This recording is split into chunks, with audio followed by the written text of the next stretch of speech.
Bonjour chers amis, après avoir collé le fuselage et après avoir collé les ailes, nous allons coller les ailes sur le fuselage, ce que les maquettistes appellent mettre en croix l'avion ou la mise en croix. On avait vérifié dans les vidéos précédentes que cela s'adaptait très bien, mais il y a une autre petite condition à vérifier. Comme vous le voyez, l'écart entre la base de l'avion et l'extrémité des ailes doit être de 10 mm, soit 1 cm. Si je pose la base de mon avion sur une planche de carton d'emballage, je vois que l'écart est effectivement de 1 cm. Et de l'autre côté de l'aile, on retrouve aussi ces 1 cm d'écart. Après cette vérification, on peut désormais coller l'aile sur le fuselage. Avant de coller l'aile sur le fuselage, vous pouvez profiter que certaines parties du fuselage soient ouvertes. Vous pouvez rajouter quelques points de colle sur le fuselage afin de consolider la structure. On peut donc rajouter ici un point de colle à l'intérieur et un autre point de colle ici à l'intérieur. Et on profite que le capot soit ouvert pour ajouter aussi un point de colle à l'intérieur des deux hémifuselages. Ça consolidera d'autant plus les deux hémifuselages. Maintenant, ce que l'on va faire, c'est coller le fuselage sur l'aile. Il faut bien repérer les lignes de collage. Donc, il y en a une ici sur le dessus. Et sur le dessous, il y en a une ici et une là. Donc on va coller par capillarité. Faut faire attention. Bon, il y a des espaces, mais bon, ça peut se faire. Voilà. Donc on va prendre de la colle extra fluide et coller par capillarité sur tous ces espaces. Il va falloir faire attention à l'avant. Il faut pas qu'il y ait d'espace non plus, comme vous voyez. Il va bien falloir appuyer. Je commence donc par le dessus des ailes.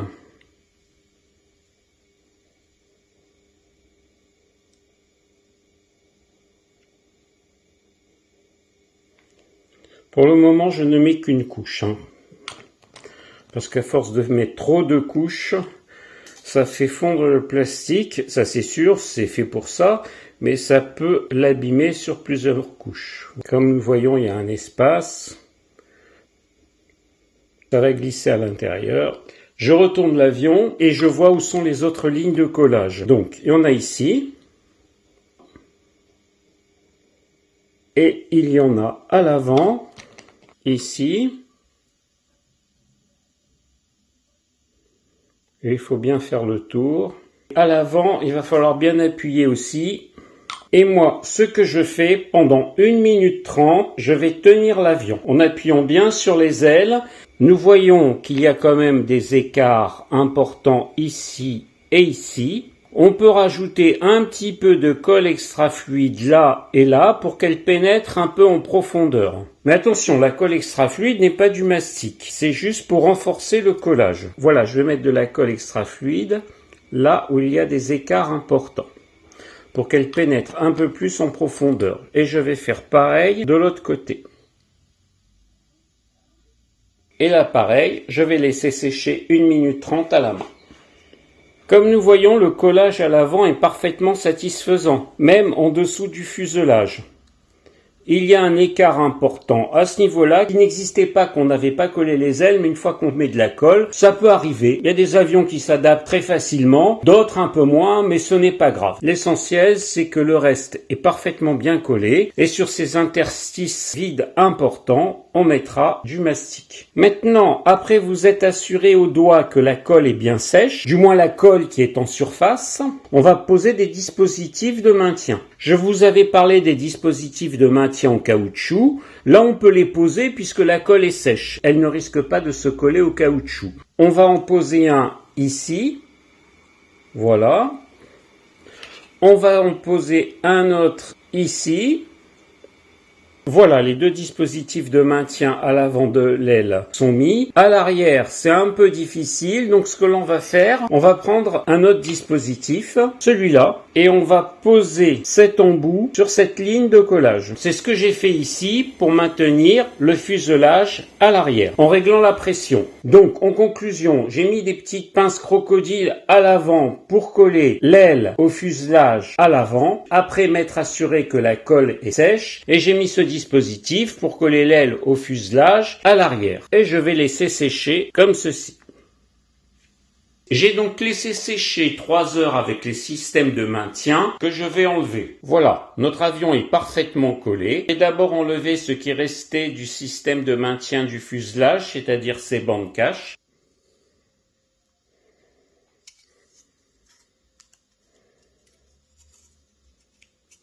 Voilà, tous les systèmes de maintien ont été enlevés et maintenant nous allons passer à la prochaine étape. Cette étape va consister à poncer les lignes de collage sur le fuselage et de l'aile sur le fuselage. Nous allons commencer à titre de premier ponçage sur la face avant de l'avion avec du papier de verre grain 600. Comme nous le voyons ici, il y a des restes de colle.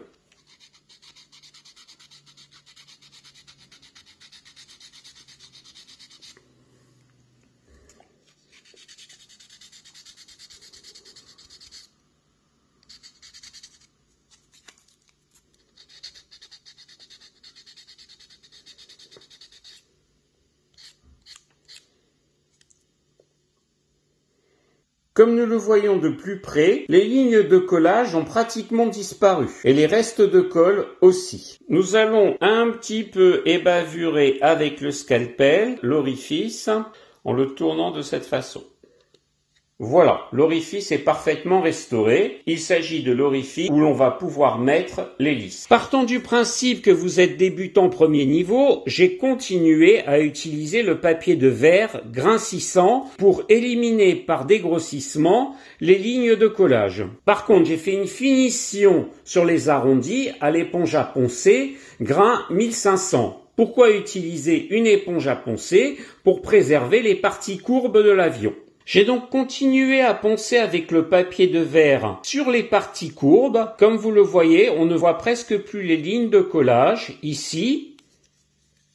En dessous aussi, on en voit quelques-unes. Mais attention, quand vous frottez au papier de verre, j'avais pris le grain 600, vous pouvez y aller franchement sur les parties plates, mais sur les parties courbes, il faut y aller tout doucement. Vous faites comme ceci et vous tournez. Il ne s'agit pas de poncer fortement parce que sinon l'arrondi va disparaître. C'est ce que j'ai fait en dessous aussi. Ici, la ligne aussi a pratiquement disparu. On peut la voir encore un petit peu, mais au toucher, on ne sent pratiquement plus rien. Donc il est fort possible que cela disparaisse avec la peinture. Et vous voyez quand même une différence entre cette zone et cette zone, car cette zone, je l'ai pas poncée encore. Donc ce que je vais faire, je vais poncer avec le papier de verre grain 600, cette zone-là, pour faire disparaître la ligne de collage.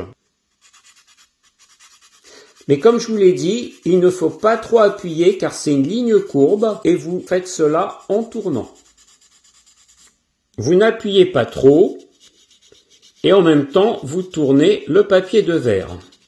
Il y a d'autres techniques encore plus efficaces avec certains papiers de verre, mais je pars du principe qu'on est dans le tuto premier niveau et que vous avez le minimum de matériel. Mais parmi ce minimum de matériel, on va aborder l'éponge à poncer, qui va être très bien pour les parties courbes de l'avion. Pour le ponçage des parties courbes, on utilise plutôt des éponges à poncer. Vous avez les éponges de la marque 3M qui existent dans différents grains, comme vous le voyez. J'ai le grain microfine, il y a le grain ultra fine. On a les éponges à poncer Tamiya de différents grains, comme vous le voyez, 400, 600, 1000, 1500. Ça peut aller à un grain encore plus fin. On a aussi les micromèches qui sont plutôt dédiés au polissage de l'avion, mais cela peut servir aussi pour un léger ponçage. Alors, on a aussi des bâtons de ponçage. Ceux-là sont rigides. Vous pouvez trouver aussi des bâtons de ponçage souples, par exemple de la marque Lori, ou ça peut être d'une autre marque, qui se rapproche un peu des éponges à poncer. Il faut préciser que parfois, le référencement des grains est différent suivant les pays. Par exemple, quand je vous parle des grains 3M super fines, c'est l'équivalent de la fourchette grain 400, 500. Quand on passe à l'ultra fine, c'est l'équivalent de la fourchette de grains de 1000 à 1200. Et microfine, c'est l'équivalent de la fourchette de grains de 1500 à 2200. Pour Tamiya, c'est un peu plus clair puisque c'est directement marqué dessus, 400, 600, 1000, etc. Pour certains bâtons à poncer, c'est marqué dessus aussi. Pour les bâtons mousse à poncer de la marque Flory, c'est marqué dessus aussi. Mais comme je vous l'ai dit, des fois, le référencement des grains est différent suivant les pays. Donc, ce que je vous conseille, quand vous achetez des marques différentes, c'est de passer le doigt sur l'éponge à poncer. Par exemple, 3M, c'est Made in England. Là, comme je vous l'ai dit, la référence est la fourchette 1500-2200. Vous passez le doigt dessus et vous voyez si le grain est dur ou fin. Et vous le comparez à d'autres grains. Je vais donc prendre l'éponge à poncer et découper une partie suivant mes besoins.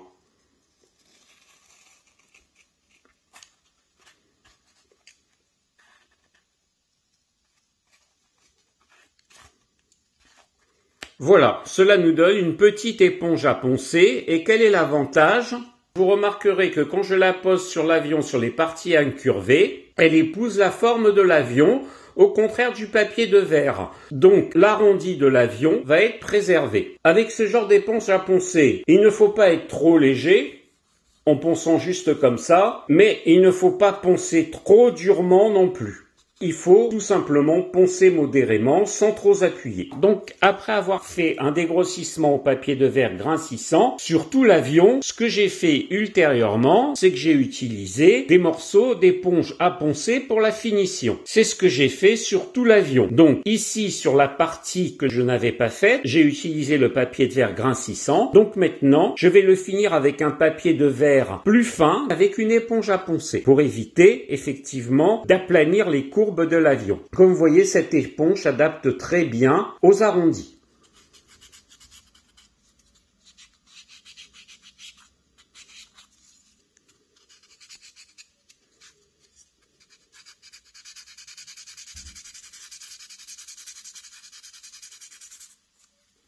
Donc voilà, on a utilisé du papier de verre grincissant pour dégrossir, puis une éponge à poncer grain 1500 pour la finition. C'est ce que j'ai fait sur tout l'avion. J'allais pas vous montrer la longueur de l'avion, mais comme vous voyez ici, on ne voit presque plus les lignes de collage. Ici aussi, et à l'avant aussi. Donc pour dégrossir, j'ai continué à utiliser le papier de verre grincissant, mais en n'appuyant pas de façon permanente, c'est-à-dire en faisant légèrement le tour de la courbure pour dégrossir. Puis pour la finition, j'ai utilisé l'éponge à poncer grain 1500 afin de ne pas abîmer les courbures de l'avion. C'est le matériel minimum que vous devez avoir, un papier de verre et éponge à poncer pour un premier ponçage de l'avion avant le mastic. Maintenant qu'on a poncé les lignes de collage sur le fuselage de l'avion, comme vous le voyez, on ne voit pratiquement pas apparaître les lignes de collage. Ici, on reviendra dessus. Maintenant, on va nettoyer les scories que nous avons occasionnées par le ponçage à l'alcool à 70 degrés avec un sopalin. Mais cela peut se faire tout à fait avec une lingette. Donc voilà le dos de fuselage de près. Je vais donc nettoyer à l'alcool sur toutes les lignes de collage que l'on a poncées et je vais faire cela sur toutes les lignes de collage du fuselage.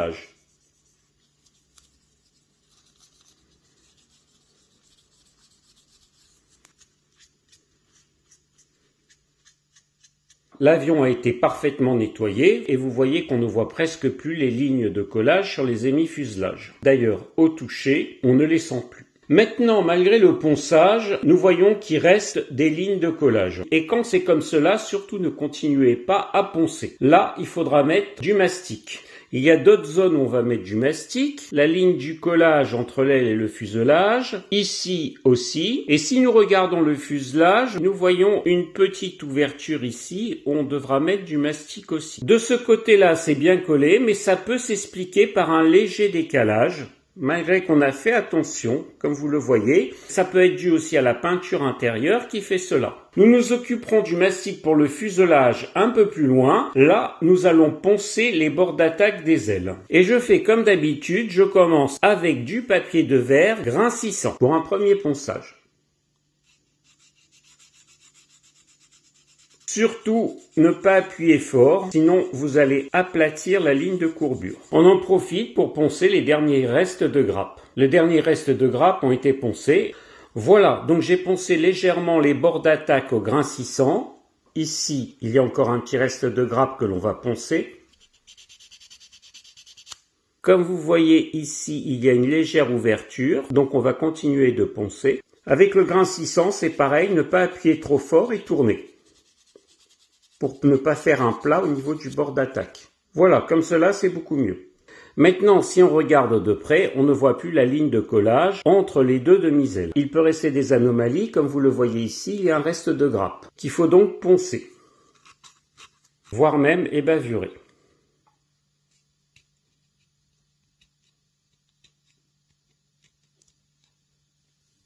Et on continue le ponçage, toujours avec des mouvements de rotation.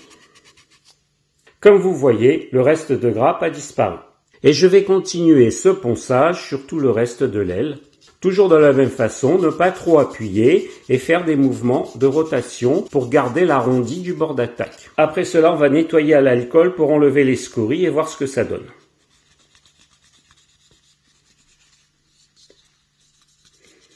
Il s'agit d'alcool à 70 degrés, c'est pas la peine de prendre de l'alcool à 90.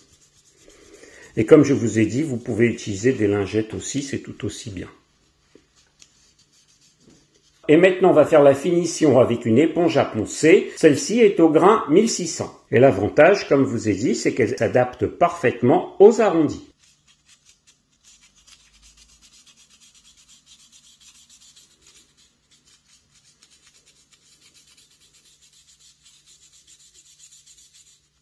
Comme je l'ai dit avec ces éponges mousse, ne poncez pas comme ceci, c'est pas suffisant. N'appuyez pas trop fort non plus. Contentez de vous appuyer modérément. Et là, l'éponge mousse va s'adapter au rebord de l'aile.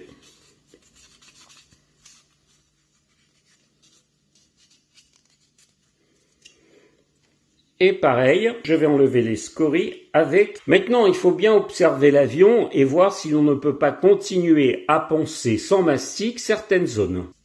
Comme vous le voyez, le bord d'attaque est parfaitement arrondi et on ne voit plus la ligne de collage entre les deux demi-ailes. Ici, c'est un petit peu ouvert, mais il y a un décalage, donc il serait préférable de mettre du mastic. Ici aussi, et là surtout entre la ligne de collage, entre l'aile et le fuselage. Ici, on a bien poncé, mais on va mettre du mastic quand même.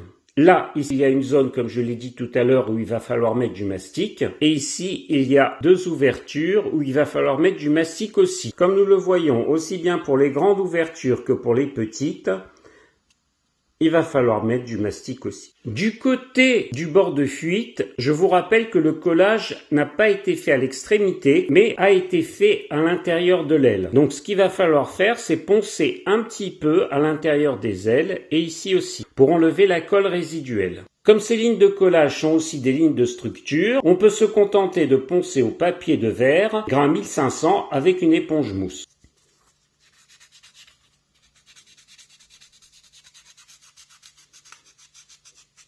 Et on fait pareil de l'autre côté de l'aile. Comme vous voyez ici, il y a un peu de résidu de colle.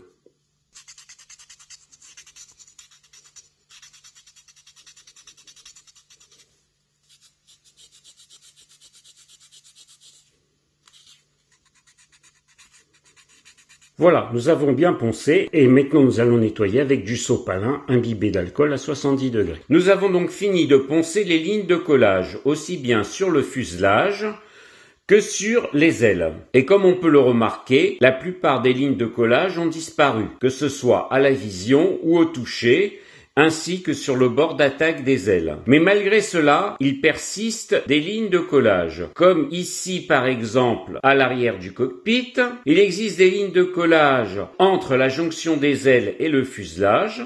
Nous voyons aussi sur une partie du fuselage une légère ouverture, et il persiste aussi des ouvertures au niveau de la jonction entre les ailes et le fuselage. Dans ce cas-là, il ne faut pas continuer à poncer, toutes ces ouvertures feront l'objet d'un masticage. Nous aborderons ce masticage dans la prochaine vidéo et nous en profiterons pour présenter les différents types de mastic. Si vous avez aimé cette vidéo, n'hésitez pas à vous abonner en appuyant ou en cliquant sur le cercle Reste Modèle ou sur le bouton s'abonner.